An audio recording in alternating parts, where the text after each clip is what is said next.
partido Salvemos el País. Sí. Y está también acompañándonos en estudio el doctor Juan Carlos Liendo, ex jefe de la DINI. A ambos, muchísimas gracias por estar aquí. Buenas noches, Fernando. A ver, vamos a arrancar hablando de las fechas. El 23 de diciembre se había dispuesto que ya personal de la policía resguarde a los candidatos oficiales a la presidencia de la República. ¿Consideran que debería adelantarse a raíz de este atentado? Empezamos con el doctor González. Sí, hay una situación, ¿no?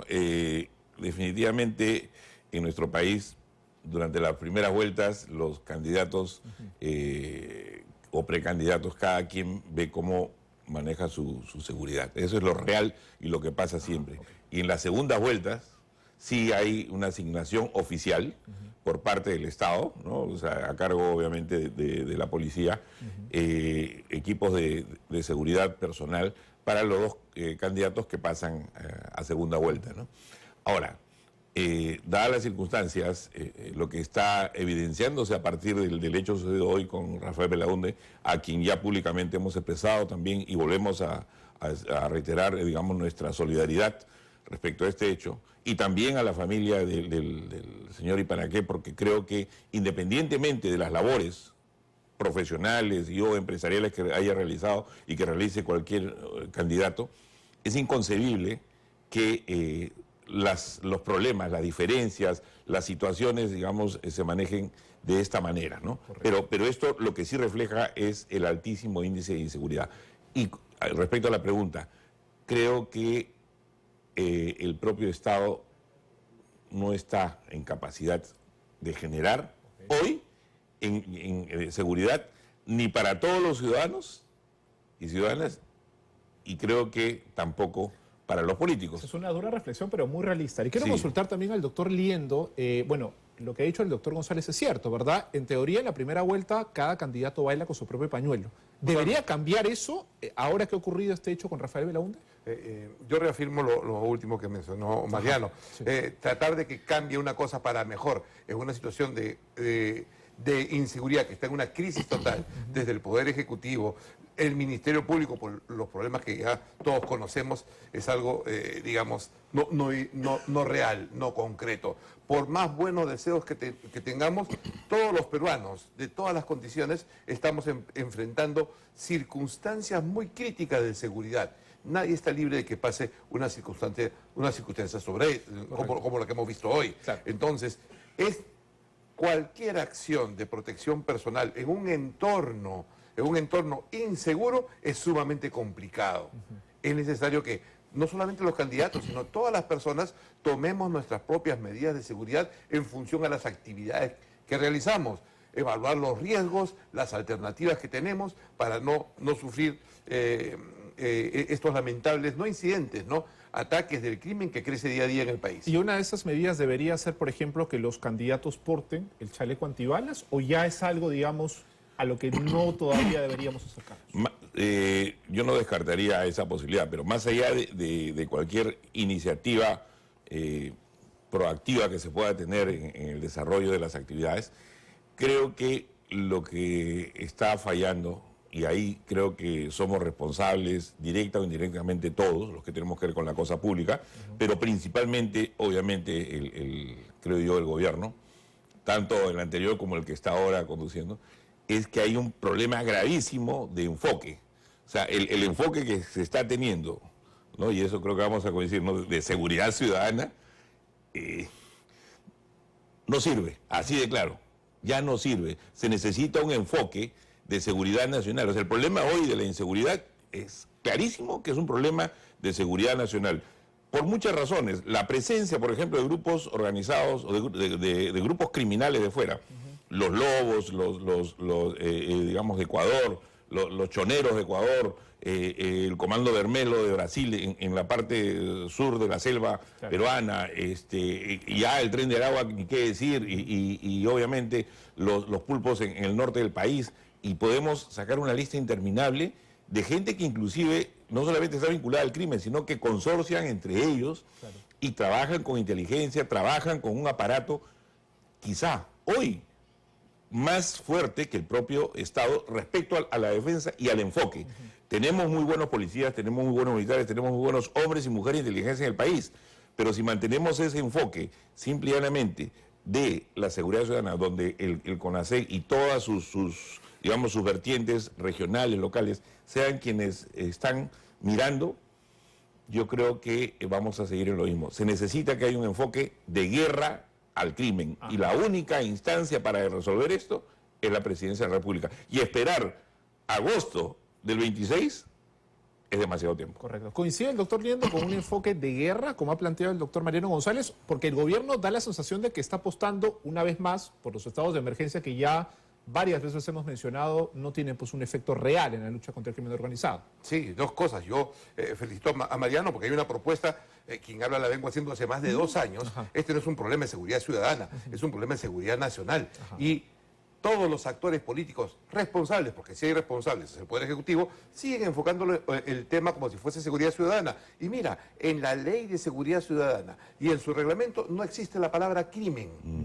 Y siguen enfocando el tema en seguridad ciudadana. Entonces, eso es totalmente desenfocado y se requiere una nueva visión. Aterrizando en lo que hemos visto hoy día sobre el atentado a un candidato, es necesario que el gobierno pase la etapa de dar medidas aisladas. Aquí lo que se necesita es un plan de protección para el proceso electoral en su conjunto, con un solo responsable, donde la seguridad de los candidatos sea una variable más. El problema de la inseguridad sobre las elecciones es crítico. ¿Por qué? Porque nos estamos enfocando en una necesidad prioritaria del país de pasar por un proceso democrático transparente, seguro, libre. Ahora, y la inseguridad afecta eso. Si no hay un plan integral de protección del proceso electoral, vamos a tener huecos por todos lados de inseguridad y resultados muy críticos. Ahora, ¿tenemos los recursos para implementar ese plan de protección a los candidatos? ¿Tenemos suficientes efectivos de la policía especializados? ¿Tenemos la inteligencia? ¿Se podría finalmente implementar una medida como la que acaba de proponer el doctor Liendo? ¿Se puede implementar un plan? Claro que sí.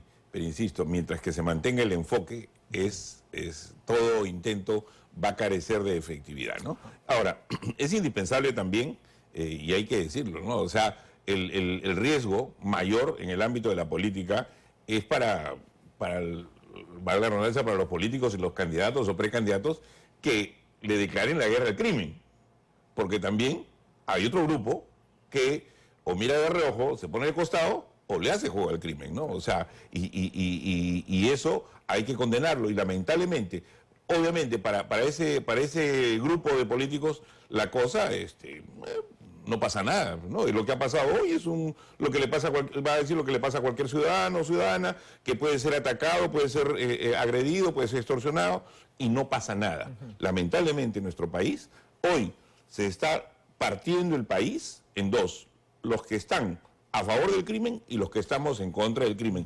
Y en ese sentido, no solamente ante la presencia de grupos criminales extranjeros, sino y sobre todo con las economías criminales bollantes, ¿no? Como la minería ilegal, el narcotráfico y otros más, definitivamente le inyectan dinero al crimen, dinero también a la política y a muchos espacios, obviamente que genera un riesgo mayor. Ahora, los televidentes ven estas imágenes, ¿no?, del ataque a Rafael Belaúnde y seguramente lo relacionan con lo que ocurrió, por ejemplo, en Ecuador o en Colombia. Les quiero consultar si estamos camino a ese escenario, pero antes escuchemos qué le parecen las declaraciones que tuvo el presidente del Jurado Nacional de Elecciones, Roberto Burneo, refiriéndose a este ataque contra Rafael Belaúnde y planteando el uso de chalecos antibala para los candidatos a la presidencia del Perú.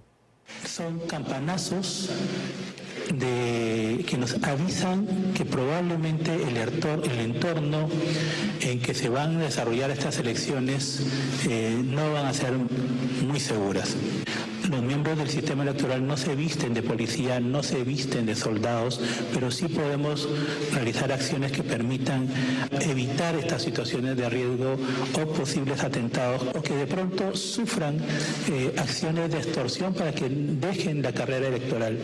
y también al Ejecutivo para que redoble la seguridad no solamente de los integrantes del sistema, sino especialmente de los candidatos y de los ciudadanos.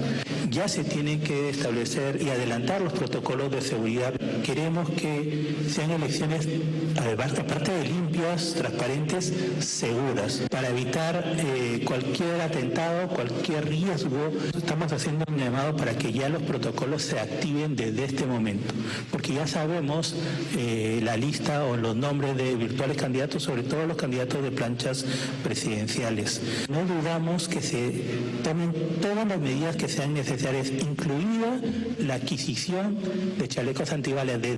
Claro, el presidente del jurado lanza la alerta, dice, ok, vamos a, como Estado, tratar de garantizar la protección de los candidatos a la presidencia de la República. Yo les hacía antes de escuchar esta declaración la pregunta, ¿estamos camino a un escenario como el de Ecuador o de Colombia? Y de ser así, ¿cómo hacemos para evitarlo? Que finalmente es seguramente la preocupación de muchos. Lamentablemente la respuesta es afirmativa, porque lo que estamos sufriendo es un proceso de crimen transnacional organizado desde Alaska hasta la Tierra del Fuego. El empoderamiento del crimen transnacional organizado en la región, que no son bandas jerárquicas, rígidas, como clanes familiares, no.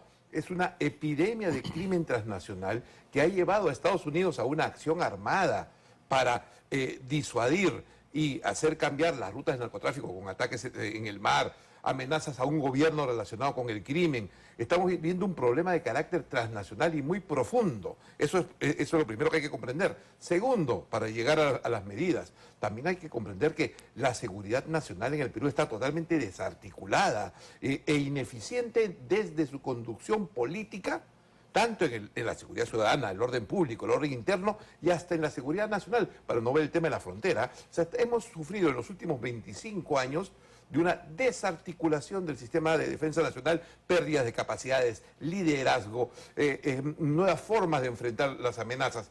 En consecuencia, se requieren tomar medidas urgentes. Eso sí, es necesario. Ese proceso que pasa en México, Colombia, Ecuador, ya está llegando al Perú. Vamos directo y sin pausa. Repito, ¿no? Tiene que haber un plan integral de seguridad de las elecciones, con un responsable encargado de que las elecciones sean seguras, ¿no? Dentro del marco de limpieza y transparencia. Tenemos a un señor del Jurado Nacional de Elecciones que con muy buena voluntad expresa sus ideas sobre seguridad. Claro. Pero ¿dónde están los responsables de seguridad?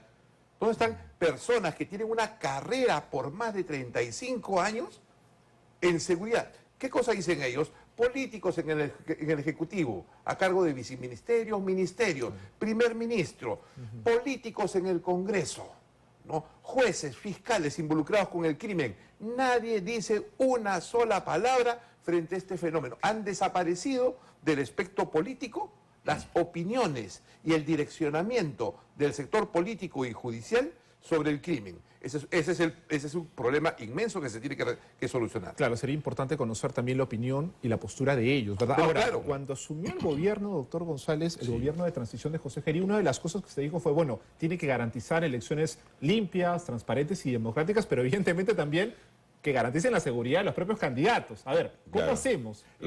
Insisto, mientras que mantengamos este enfoque, y ahí coincido plenamente, ¿no?, con Carlos, o sea, es imposible. Con este enfoque de seguridad ciudadana no vamos a ningún lado. Y necesitamos entender que esto es una guerra contra el crimen. Y ahora, aquí hay algunos especialistas que me sorprende que inclusive a veces comparan y tratan de reducir esto, y con todo el respeto y afecto que se merecen los integrantes del GEIN, de decir que es una situación similar a la del terrorismo. Lo único de similar que veo yo es, o de parecido, es que no se sintió realmente en el Perú o en Lima hasta que tocó Tarata, ¿no? Y creo que Canal 2 en aquel entonces, claro, la gente no hacía nada. ¿Pero por qué es diferente? Ajá. Porque mientras que en el terrorismo ya hay una organización, como bien decías, jerárquica, no hay una cabeza, poder, y donde uno, exacto, claro, pero además del componente político, ideológico, tú podías capturar a las cabezas y desmantelabas todo. Ajá. Sin embargo, acá, yo hace poco he estado viendo justamente el caso sucedido en Brasil, del Comando Vermelho, y donde murieron más de 130 miembros del Comando Vermelho. ¿Y qué es cuál era la narrativa que se estaba construyendo a partir del crimen? No hay ningún problema. nos bajan, disculpen la expresión, y luego entre comillas, nos bajan a 130, tenemos otros 130. Es decir, y así funciona el crimen. Cae uno, hay otro, porque no son organizaciones jerarquizadas o que dependan de una estructura, digamos, uniforme. Es decir, el único móvil es el crimen y es el lucro y es obviamente un mercado terrible de violencia. Ahora, hablando de ese tema del crimen organizado, quería consultarle al doctor Liendo, que además es ex jefe de DINI. ¿Vamos a tener en esta elección a candidatos al Congreso de la República vinculados al crimen organizado? ¿Es esa nuestra realidad? Inevitablemente, porque el crimen está cubriendo espacios de poder que deja un Estado débil, fragmentado, incompetente y corrupto. O sea, deja vacíos de poder, ¿no? Tenemos una economía 85% informal. Entonces, informal que está al margen o fuera de la ley. Esa es nuestra economía. Bueno, la expresión de quién ordena esa economía son las economías ilegales del narcotráfico y del oro ilegal, principalmente, a través de los cuales se busca consolidar cadenas de lavados de activos que son transnacionales. Y para eso necesitas control político. Y el control político, desde todo el sistema de autoridades locales, regionales, hasta el Congreso, desde las zonas donde impera el crimen, por ausencia del Estado, ¿no? Mira, se mantiene desde el 2014 hasta la fecha un reinfo que es la legalización de la informalidad. Sí. Ya es irreversible el proceso. En consecuencia, sí, es cierto, en el Perú está emergiendo una nueva forma de poder informal que ante la ausencia del Estado, por incompetencia, ineficiencia y corrupción, le deja libre a criminales transnacionales cuyos jefes están fuera del país. O sea, los jefes de la banda criminales no están aquí a la vuelta de la esquina. Están operando desde otros lados con otras dinámicas. Y esa es la realidad que un gobierno que en los últimos 5 años se ha agravado por una ausencia de líderes políticos responsables. Tenemos un enorme desafío como peruanos. Ahora, doctor González, seguramente el tema del crimen organizado, de la lucha contra la inseguridad ciudadana va a ser pues una de las banderas de los precandidatos a la presidencia de la República. Dicho eso de paso, para hacer el disclaimer, usted también va a postular en las elecciones. Pero, ¿cómo hacemos para que, digamos, el electorado no se sorprende, no termine finalmente cayendo nuevamente en promesas que cuando llegan muchos políticos a Palacio finalmente no terminan cumpliéndose? ¿Qué va a marcar ahí la diferencia? Hay una, y obviamente, y gracias por lo del disclaimer, pero igual a la par de Carlos, hace mucho tiempo, por ejemplo, venimos no solamente sugiriendo, sino pidiendo que así como para diversos temas de Estado y políticas públicas hay acuerdos, o sea, que se haga un acuerdo nacional, y lo pedía desde la época, y en ese mismo set de la señora Boluarte, que independientemente de las diferencias ideológicas, de posición política, hasta de enfoque, se tenga, digamos, un acuerdo nacional sobre la seguridad, porque a la hora que un ciudadano, una ciudadana es afectada, no te preguntan si eres de izquierda, si eres de derecha, si eres así o eres asá. Lamentablemente es un problema que afecta a todos, afecta a todo el Estado. Y la mejor muestra es esta mesa, ¿no? Nosotros estamos en grupos políticos distintos, probablemente tengamos posiciones ideológicas, digamos, contrarias, pero en este tema estamos coincidiendo y vamos a coincidir porque el problema de la inseguridad es un problema social, político, económico, estructural en nuestro país que va a tomarnos tiempo resolver, sí, pero hay situaciones, hay factores como los índices de violencia que sí podemos atacar directamente, y si el Estado no se defiende organizadamente, si el Estado no hace, digamos, un esfuerzo por unirse en todos sus niveles para atacar el crimen, vamos a hacer lo que propone entonces es un acuerdo nacional. Así es. Yo difiero. Yo difiero a ello, aunque el fondo es el mismo, o sea, coincidimos en que el problema es para todos, tiene que haber una solución, pero la narrativa del acuerdo nacional, de los consensos, nos ha llevado a esto. Porque en esa narrativa nos ha generado falta de liderazgo, desconexión con problemas reales y priorización de narrativas. Es más, es imposible, yo soy realista, es imposible pedir acuerdos en un país de extrema polarización política. Estamos en una polarización política feroz. O que al final los acuerdos se quedan en el papel y no se cumplen, exacto, ¿no? nunca termino la idea, Mariano, ¿no? Entonces, pero insisto y subrayo, no funcionan los acuerdos. ¿Cuál es la solución? Estamos llegando a ese nivel. no hay institucionalidad. Los poderes del Estado enfrentados. Ya no hay ideologías tampoco, ¿ah? Todos son conveniencias particulares. Se va dejando de lado ese ya tema. la ideología no es. Entonces, aquí, el voto ciudadano tiene que ir al sentido común patriótico.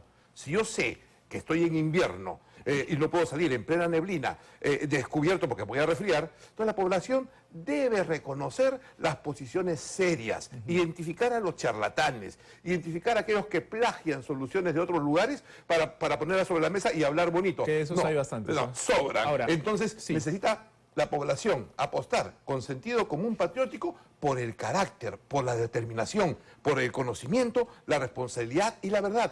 La responsabilidad no es de todos, es de todos conceptualmente. La responsabilidad es del líder, que hace cargo, asume responsabilidad y directo va a solucionar el problema. Eso es lo que falta. Correcto. Brevemente, doctor González. Cuando hablo de acuerdo, lo digo con toda claridad también, no estoy esperando que el acuerdo nacional resuelva el problema, en absoluto. Lo que considero sí es que es necesario, sí o sí, que la conducción venga de la primera magistratura. Si un presidente, o sea, la presidencia de la República no está convencida de esto, esto no funciona. ¿Y usted cree que José Geri está convencido de eso? Yo considero que actualmente no está enfocando adecuadamente las cosas. Por eso creo yo que es indispensable que se propenda a que todas las fuerzas políticas tomen conciencia de ello. A eso me refiero con el acuerdo y que se asuma un compromiso de que llegue quien llegue, vaya por esa ruta. Porque si seguimos manteniendo el mismo enfoque en un nuevo gobierno, Dios nos coja Vamos a confesado, seguir ¿no? teniendo esas Así es. imágenes. Les quiero agradecer muchísimo a ambos, Muchas al gracias, doctor Juan Carlos Fernando. Liendo, al doctor Mariano Gracias. González, por haber estado esta noche en el programa. Vamos a una breve pausa, pero no se muevan porque